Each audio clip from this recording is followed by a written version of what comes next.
So we've compared the Xbox One S to the Xbox One. It's slimmer, has a few new functions, and is ever so slightly more powerful. But how does it stack up against the PS4? If you've been waiting to grab one of these consoles, you've got some new questions that need answers. So let's break down what they each have to offer and which one's right for you. First off, let's talk price. The new Xbox One S runs between $300 and $400, depending on what hard drive size you get, ranging from 500GB to 2TB, while the PS4 comes in a 500GB model that runs for $350, with there being a little variety based on game bundles. Now, before we get into the nitty-gritty, let's just look at the systems. The original Xbox One was massive compared to the PS4, but the S has gotten things a lot closer. The PS4 is still a little shorter and a good bit less wide, but the One S is a bit less deep. Both systems can also be set up in a tower mode if you buy a separate stand, though some Xbox One S bundles come with one. Form factor-wise, they're pretty much the same, the PS4 having a small advantage in that it has two front-facing USB ports, as opposed to the single one on the Xbox One, which really only matters if you want to play with multiple USB plug-in controllers like a pair of fight sticks, but even then it's just a matter of convenience. Moving over to the controllers, both are really comfortable, though the Xbox One is a bit more so, especially with the new redesign that has a textured grip and built-in Bluetooth, a feature PS4 has had since launch. One big advantage the PS4 continues to have, though, is that its controllers are rechargeable, whereas the Xbox One is going to have you throw down $25 for a plain charge kit because for some reason the controller still uses AA batteries. Next, let's talk UI. Visually, I love the PS4's interface more. It's simple and clean and has remained pretty much the same since launch. The only thing that really bothers me about it is all of your apps are organized by what you've most recently played, which is really annoying that you can't actually customize them. But this is something that Sony has said they will address in their next major patch, which will allow you to create your own folders. And in comparison, this sense of customization is something where the Xbox One really shines.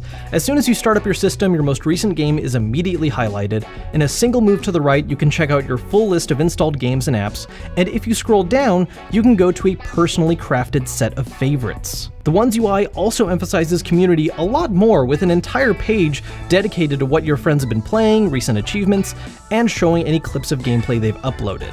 While both systems have voice controls, the Xbox One offers Cortana, which has a much greater variety of commands compared to PS4. So if talking to your system to make it do stuff gets your jollies up, that's something the Xbox One is going to do better. This all comes with one big downside though, in that the Xbox One's UI also doubles as a frickin' billboard, where every page is cluttered with ads for recent releases, ongoing sales, and all kinds of other stuff that you just don't need on a home screen. Now let's talk media. The PS4 covers all the common and most popular apps like Netflix, Hulu, YouTube, HBO Go, etc., but the Xbox One covers all of those and a ridiculous number more for more niche tastes. The real big recent win for the Xbox One, though, is that the One S supports 4K video and HDR for greater color range, which the PS4 does not. Another situational benefit for the Xbox One is if you're using cable or satellite for TV.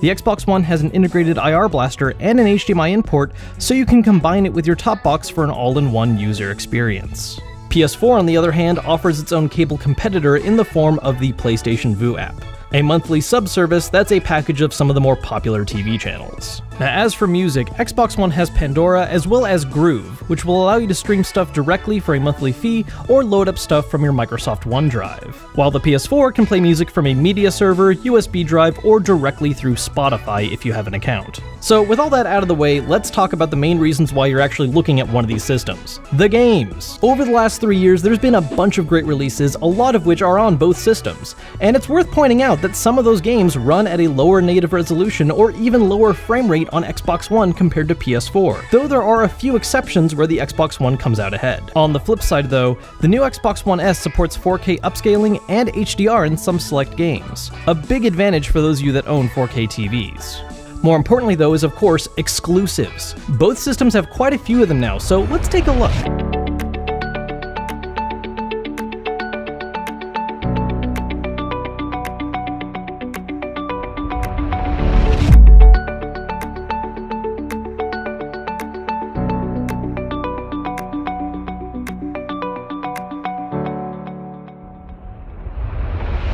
So as you can see, lots of good games on both, but the Xbox One side does have a habit of being on PC as well, which is going to now be the case for all upcoming Xbox One games. So if you've got a powerful gaming rig and you're really just looking at a console for the exclusives, the PS4 has an edge. Now, as far as exclusives coming out this year goes, on Xbox One we've got Cuphead, ReCore, Gears of War 4, and Forza Horizon 3 all coming out around the holiday season, while the PS4 is sitting a little bit thinner, with King of Fighters 14 in just another week, and later in the year we'll have Gran Turismo Sport and the long-awaited Last Guardian. So let's look at what other gaming-related features these two systems have. Both systems allow you to stream to Twitch, and both systems have built-in ways for you to record and edit short bits of gameplay, as well as take screenshots.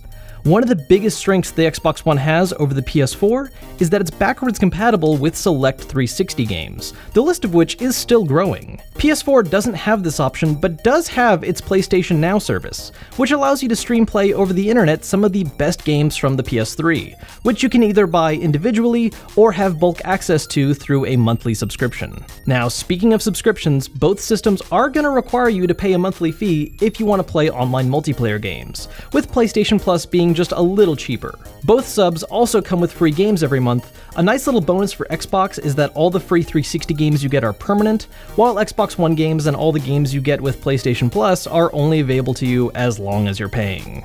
Both systems also give you a way to stream games to another device.